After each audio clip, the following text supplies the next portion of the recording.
You ever feel that? That constant pull between the satisfaction you get from a hard day's work and that little voice in your head whispering, there's gotta be an easier way. Well, it's a conflict as old as time, and today we're diving into a story that explores what happens when that whisper becomes a reality. I mean, seriously, think about it. What if you could just snap your fingers and poof, every hardship, every single struggle in your life, just gone? It sounds amazing, right? Like the ultimate dream? Well, for two sisters, this exact question became their new reality, and the consequences were something they never, ever could have imagined. So let me set the scene for you. Our story starts in a tiny wooden house deep in a forest. And living there are two orphan sisters. With no one else to rely on, they had only each other, and they literally had to carve out a life for themselves from the wilderness with nothing but pure grit and hard work. Now, their life was anything but easy. Every single day was the same.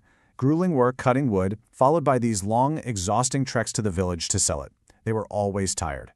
But, through all that shared hardship, they found something really valuable. They were completely self-sufficient, they had this unbreakable bond as sisters, and they lived with a kind of simple, honest dignity. Their work wasn't just something they did, it was their life. But then one day, everything changed. While they were down by the river, they spotted something odd, an ancient-looking book just floating in the water. And the crazy part? Even though it should have been soaking wet, it was perfectly unharmed. This book? This was the shortcut they never knew they were looking for. So they open it up, and on that very first page there's this really cryptic message. Every wish will be granted in exchange for time. They had no idea what that really meant. Time, like hours, minutes. The meaning was fuzzy, but the promise was crystal clear and totally intoxicating.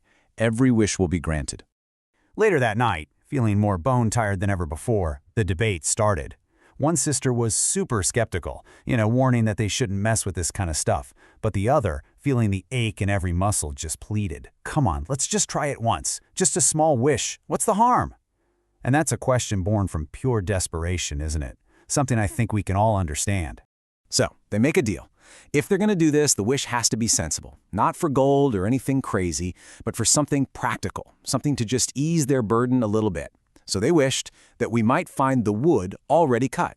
It seemed harmless, a totally logical first step. And just like that, a huge pile of perfectly cut wood just appeared right in front of them. This tiny taste of magic, this one little shortcut, was the first step down a very, very slippery slope, away from everything they'd ever known. Okay, so first the wood was cut for them. Great.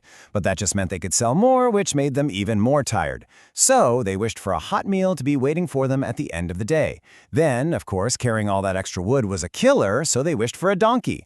But hey, why bother loading the wood yourself? So they wished for it to load itself. You see the pattern here, right? Each wish just solved a problem that the last bit of convenience created. And this is where their whole goals started to shift. They weren't trying to make their work more efficient anymore, they were trying to avoid work altogether. That desire for just a little convenience, it had morphed into outright laziness. And the discipline that had held their lives together just started to completely disappear. And once that dam of self-discipline was gone, the floodgates just flew open. They stopped working, period. They wished for fancy food every day, then jewels, then just piles of wealth. Their wishes weren't about need anymore. It was about pure, unchecked greed, all leading up to the ultimate wish for a magnificent palace. But, in the middle of all this luxury, they started to notice something really unsettling, something wrong in their own reflections. Even though they were living a life of total ease, they looked older, a lot older. And that's when the horrifying realization hit them like a ton of bricks. The book wasn't a gift. It wasn't giving them wishes for free. It was taking something in return. Every single wish they had made came with a hidden and absolutely terrible price. Remember that inscription? In exchange for time? Well, it didn't mean hours or days. The book was literally consuming their lifespan. It was trading their youth for their wishes, and they had been spending their life force like it was nothing. And that final grand wish for a palace? That was the one that cost them everything they had left. The palace appeared, sure, but in that same exact moment, the very last of their youth was just drained away. And there they were, two frail, ancient women, too weak to even walk through their new home. Looking at their own wrinkled hands in their vast, empty palace, they finally got it. It wasn't the magic book that ruined them. In that moment of crushing regret, they understood the real truth. We abandoned hard work. That is what destroyed us. Filled with just this overwhelming remorse, they knew what they had to do. They hobbled all the way back to the river, the place where their magical rise and their tragic fall began. And with every ounce of strength they had left, they threw that book back into the water, rejecting its power once and for all. The second that book hit the water, all the magic just unraveled. The palace, gone. The jewels, the clothes, vanished. And they were young again, standing right in front of their humble wooden house exactly as they were before. Except now, they were armed with a very, very painful lesson. So the sisters went back to their life of hard work, but they never saw it as a burden again.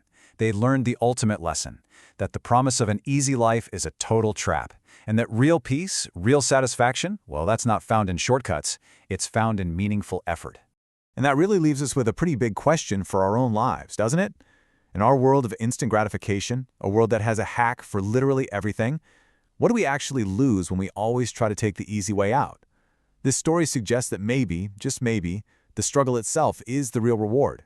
What do you think?